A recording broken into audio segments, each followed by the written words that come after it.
Hi one shot one ట్రిక్లో భాగంగా ఇలాంటి problems మనకి ఆర్ఆర్బీలో ఇస్తున్నాడండి. సో ఇచ్చిన క్వశ్చన్లో 26, 40, 22, 34కి ఎక్స్ అనేది యాడ్ చేస్తే వచ్చేది ప్రపోర్షన్లో ఉంటుందంట.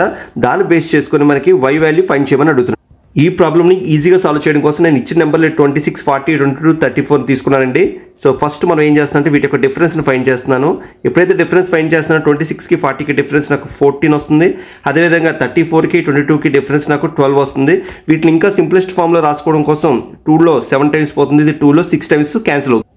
సో ఇప్పుడు ఎక్స్ వాల్యూ మనం ఫైండ్ చేయడం కోసం ఏం చేస్తున్నానంటే ఈ 26కి నేను ఎక్స్ యాడ్ చేస్తే వచ్చే వాల్యూ, అదేవిధంగా 22కి కూడా నేను ఎక్స్ యాడ్ చేస్తే వచ్చే వాల్యూలు రెండు ఎప్పుడు ఈక్వల్ అవుతున్నాయంటే మనం దీన్ని 6తో మల్టిపుల్ చేయాలండి, దీన్ని 7తో మల్టిపుల్ చేయాలి. సో ఈ విధమైన క్రాస్ వాల్యూస్ ఈక్వల్ అవుతుంది. ఇప్పుడు ఈ రెండింటిని నేను ఫైండ్ చేస్తే నాకు ఎక్స్ వాల్యూ అనేది నాకు 2 వస్తుంది.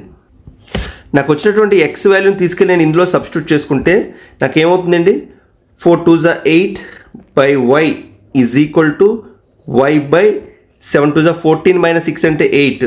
సో ఫైనల్గా మనకు వై ఆన్సర్ 8 వస్తుంది. సో మనకి ఇచ్చిన దాంట్లో బి అనేది మన ఆన్సర్ అవుతుంది. సో ఈ క్వశ్చన్ మీరు సాల్వ్ చేసి కామెంట్ సెక్షన్లో మీ ఆన్సర్ తెలపండి.